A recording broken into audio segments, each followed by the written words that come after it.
So right off the bat, we're going to talk about sexuality, marriage, and singleness tonight. And I want to give credit where credit is due. Actually, Tim Keller gave a wonderful talk called Sex and Christian Hope, in which he used 1 Corinthians 6 and 7, and that really shaped my thinking on these issues. And so the first thing I want to point out, we're going to kind of deal with sex, marriage, and singleness in that order. But if you noticed, one of them was in the reading and one of them is at the beginning of chapter 7. Paul actually in this passage lifts up two views of sex. He lifts up two views of sex, both of which are wrong, and he holds them up and then he kind of explains what a biblical view of sex is. And I want to point those out first thing. The first is found in 6 verse 13 where we started reading. He says, "Food for the stomach and the stomach for food, but God will destroy them both." That seems like kind of an odd thing to lead off with in a discussion about sex. But it stems from this philosophy, it stems from this idea that came from, it was in Greek culture, but it was around before that too, and also much more widespread than the Greeks, because you find it in Hinduism and Buddhism and that sort of thing. In essence, it's the view that sex is just another appetite.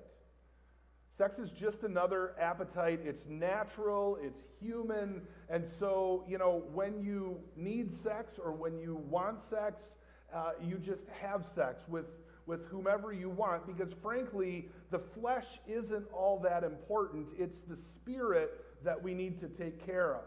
Anything that's material, anything that's body, is going to pass away.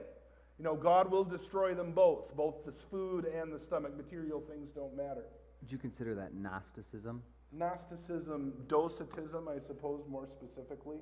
That separation of body and spirit, that it's the spirit that counts, that it's the spirit that lasts, that it's the spirit that needs to be taken care of. And actually, the second view of sex that Paul lifts up as incorrect is it's kind of opposite, but it stems from this same way of thinking, this same separation of spirit and body. And we find that actually kind of indirectly in 7 verse 1, where Paul says, "Now for the matters you wrote about, it is good for a man not to marry." It is good for a man not to marry.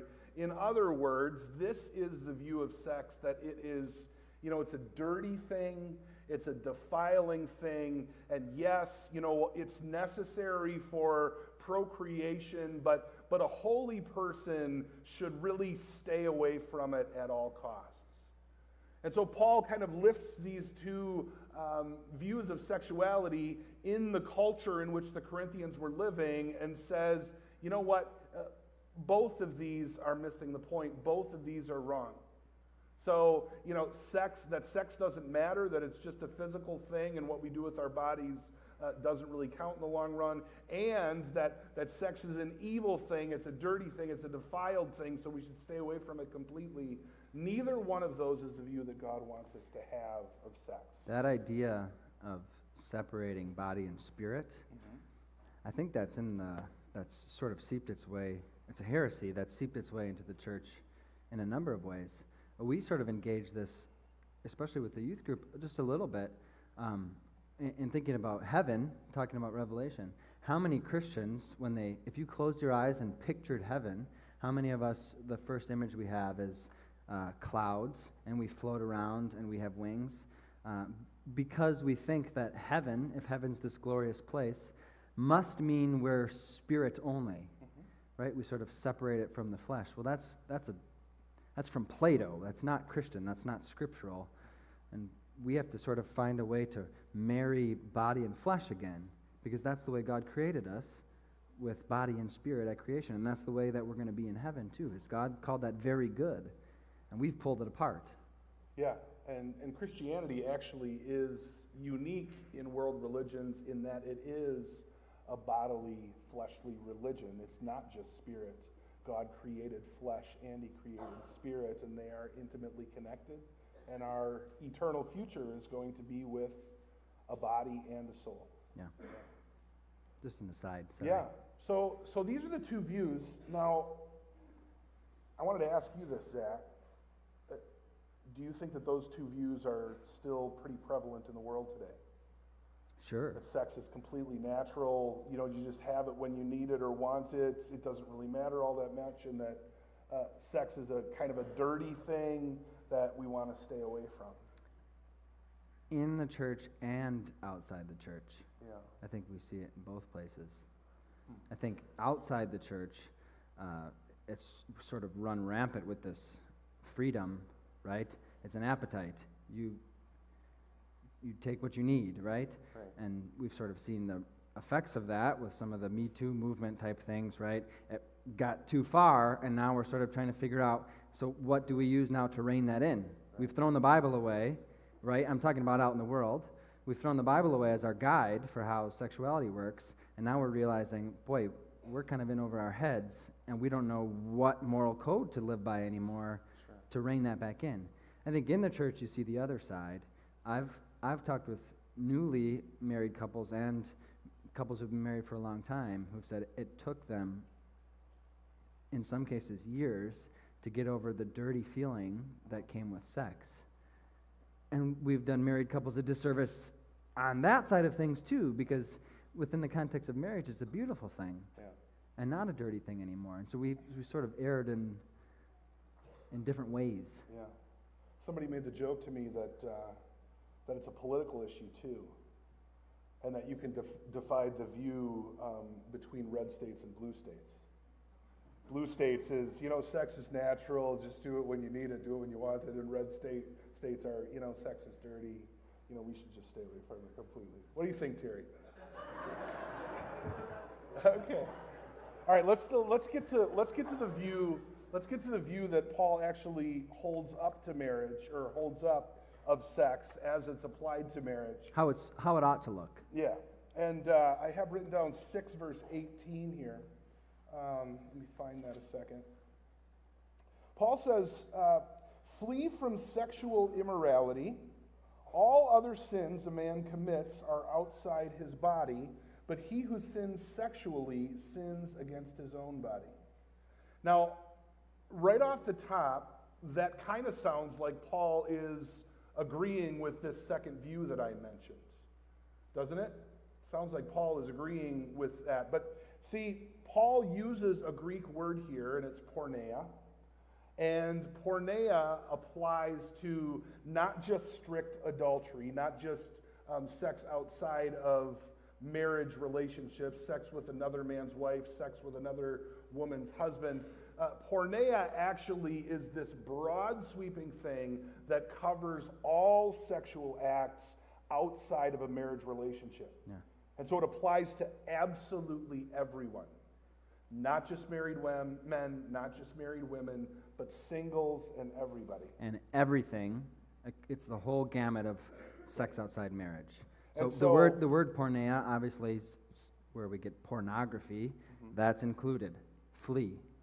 It includes homosexuality. It includes promiscuity among singles, right? So you had said earlier there's a word for adultery. He didn't use that. Right. He went out of his way to use porneia, which applied not just to married people, but to singles and married. Yeah.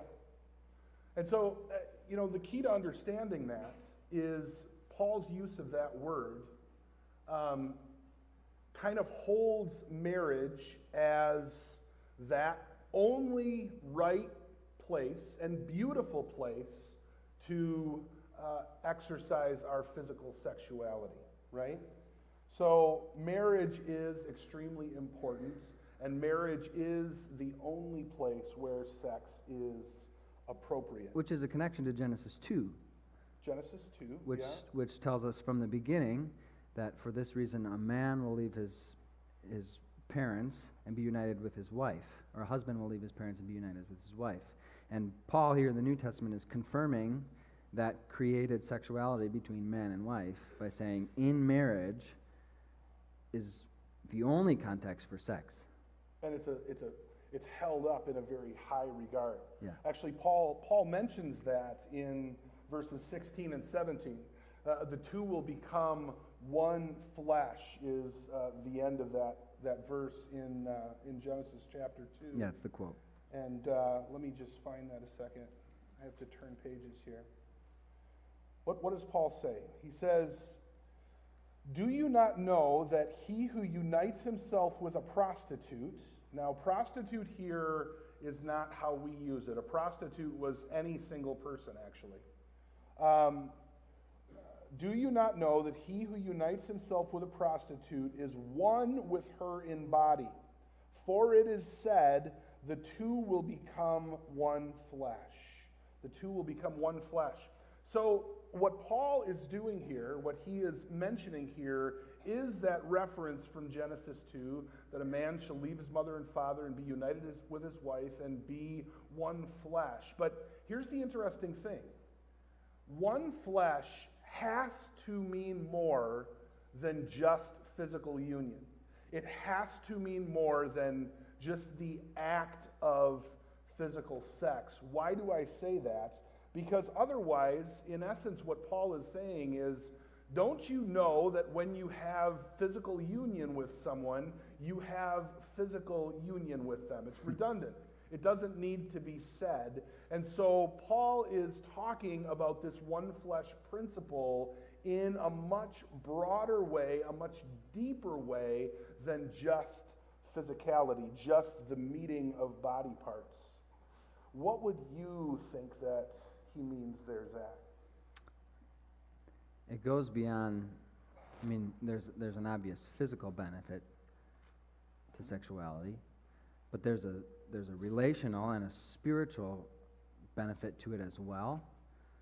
And so my guess is he's trying to pull body and spirit together, again, as a rejection of those other views, and say, hey, when you guys are united, you're united physically, yes. You're united relationally, like you can't achieve in different ways. You're united spiritually. My guess would be it's Paul pulling together body and spirit again, and saying that's what we're really talking about in sexuality. Yeah, I would agree with that. I think you're absolutely right. See, sex is a physical act that involves a complete self-giving of yourself to another person. It's complete vulnerability. It's complete commitment. And in essence, what Paul is saying here is he's saying, don't ever engage in the physical act of sex unless you are ready to give your whole life into another person's hands. It's total self-commitment. It's, it's not just physical union, but it's legal union, and it's economic union, and it's spiritual union. And so Paul is holding up this extremely high view of sex. The world had never encountered a view of sex, and now putting it in the context of marriage that is this high before. Yeah. I mean, Paul is just holding this up as something special and something just beautiful. That's interesting, because I think the world would look at the Christian's understanding of sexuality and sex and say, you guys have you have this narrow understanding of what sexuality can look like, right? You guys, it's defined, and it's this one thing, and we are the ones who have opened it up for all these different lifestyle choices, and we're the ones who have sort of found the sweet spot here. But really, what Paul's saying is, what the world's done is they've put themselves on one end of a spectrum. In our world, it's an appetite, eat, right? And what Paul's saying is it's way more than just this physical thing. And instead of being this narrow understanding of what sex and sexuality is, it actually becomes a really full understanding of what sex and sexuality can be. Yeah, actually, I was just thinking about this. So I'm going to throw it out there, and if it works, it works. If it doesn't, it doesn't. I'm trying to think of kind of a concrete example of this. So Jenny and I have been married for 16 years, okay? So we have physical union, and we do our best to do the whole life commitment thing, you know. My body is hers, her body is mine. We are connected spiritually. We are on the same page. This maybe has something to do with headship too. But, I'm thinking about what that relationship creates. And it actually has transformed me in a way. And let me explain. When something happens in my life, or something as simple as somebody tells me something or makes a statement,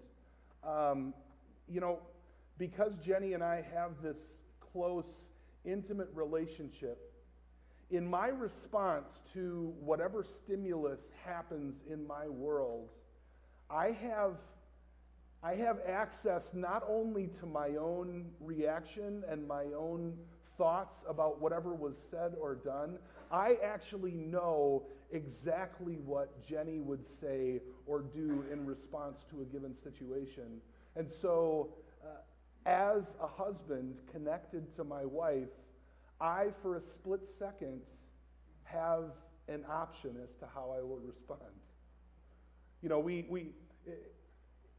It gives more fullness. Marriage, with the right understanding, with the high understanding, with God's understanding, actually gives us more fullness in ourselves, right? There's this connection. And so maybe that worked, maybe it didn't, but that's just something I thought of. Mm-hmm. So what does that mean for singles? I mean, we've described this fullness and these benefits of marriage relationship. What does that mean for singles? Well, obviously we've already discussed that sex outside of marriage is not what God has in mind. It's actually a destructive thing. So all of the benefits of sex and all of the benefits of marriage that we just quickly went through are going to be hindered, are going to be incapacitated if we are having sex outside of marriage. It actually destroys our ability to connect with someone else on that level. But yeah, what does that mean for singles? Actually, Paul has something kind of revolutionary to say about how this applies to singles too. And Is it revolutionary though? It is. Because it is. But at this point, Trust me, Zach. Jesus has already modeled this. I mean, Paul's only asking for people to live the way Jesus lived. Well, the way Jesus lived was revolutionary, and Paul is articulating it. I think Jesus is the revolutionary. Okay, fine. We'll give Jesus the credit. All right. Fine with me. Okay, we're good. 1-0. Oh, I'm kidding. Anyway, well done. Okay. Consider me rebuked. Anyway, this is what Paul has to say to singles. And Zach read this before, but if you still have your Bibles open, 7 verse 27. He says, "Are you married? Do not seek a divorce. Are you unmarried? Do not look for a wife. But if you do marry, you have not sinned, and if a virgin marries, she has not sinned. But those who marry will face many troubles in this life, and I want to spare you this." Now, what Paul does here is he sets this up in such a way that he gives us the highest view of sex that history has ever seen. He gives us the highest view of marriage that history has ever seen. And then he says, but you know what? For Christians, you can do without either of them. It's not the most important thing. It's not the most important thing. And he goes on from there in verse 29. It says, "What I mean, brothers, is that the time is short. From now on, those who have wives should live as they had none." That doesn't mean that you should walk away from your marriages. It just means that your marriage should be put into perspective based on our Christian hope for an eternal future that God has planned for us.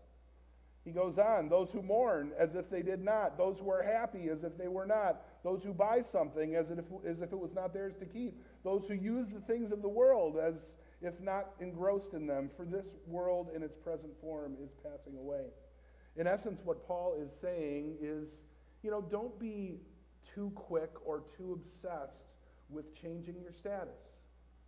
If you're married, don't be fantasizing about not being married.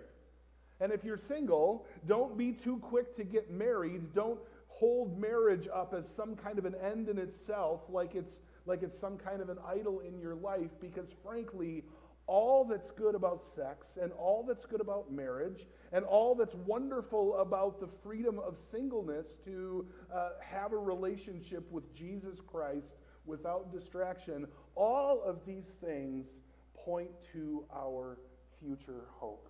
Yeah. And the way Tim Keller puts it is hope in our ultimate family, and it is hope in our ultimate lover, who of course is Jesus Christ. Do you think we've made marriage an idol? Oh, yeah. I think so too. In traditional societies, it's funny, because in traditional societies,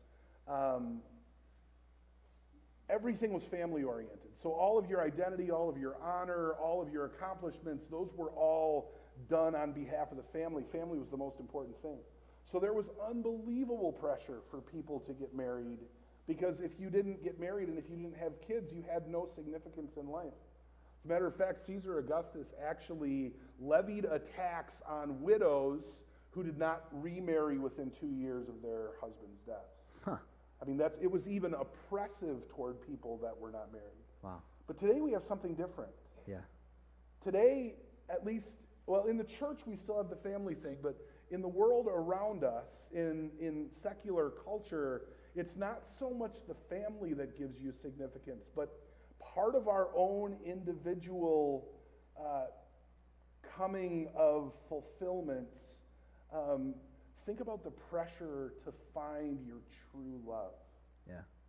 Like there's this pressure that, we all have to find our true love, our soulmate. And if we don't find our true love and our soulmate and get married or be together with that person, we've somehow kind of failed in life. And, thanks Walt Disney in some ways. Yeah. But, it's a little bit different situation now than it was then, but it's still idolatry. Yeah. It's still misguided. It's funny how often and it's just a throw-in, but when we talk about people's future, I mean, how many parents are putting pressure on kids? Find a spouse and get me grandbabies, or kids going away. I mean, even at baccalaureate today was a beautiful service, but it was about relationships and about how to foster a good relationship when they go away. Like, it was just assumed that the next step in life for you is finding a spouse. Yeah. And we just hold that up like it's a goal. Yeah. And Paul says it's not a goal. I think he uses the word in here, I say this as a concession or something like that. He says, you don't need to be married. Right. The gospel message is just as true for a single person as it is for a married person. And Jesus found fullness and fulfillment in a single life, and Paul found fullness. Verse 40 we didn't read, but 39 and 40, it's like, I think he's trying to be funny. He says, a woman is bound to her husband as long as he lives, but if her husband dies, she is free to marry anyone she wishes, but he must belong to the Lord. In my judgment, this is Paul, in my judgment, she is happier if she stays as she is. And I think that I too have the Spirit of God, which I think is Paul saying, look, I'm single.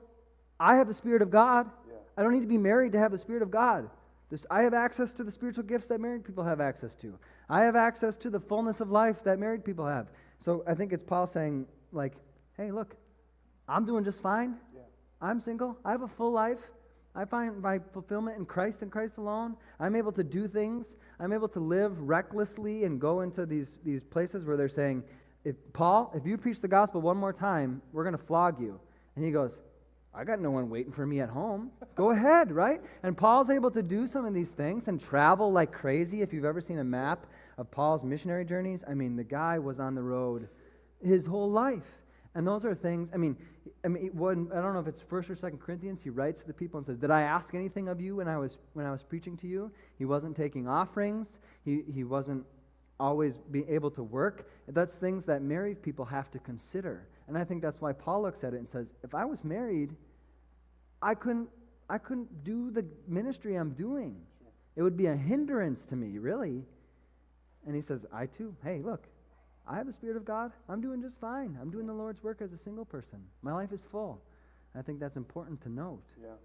And so with one fell swoop, Paul demolishes the idolatry of family in inordinate, significance, and he completely abolishes, the importance of romantic love. Otherwise, your life won't be fulfilled, because ultimately we are going to find perfect joy and satisfaction in our eternal family, the communion of saints, and we are going to find perfect fullness and perfect joy and pleasure in our ultimate lover, Jesus Christ.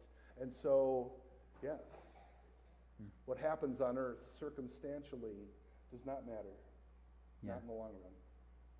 Should we open it up to questions? Sure. All right.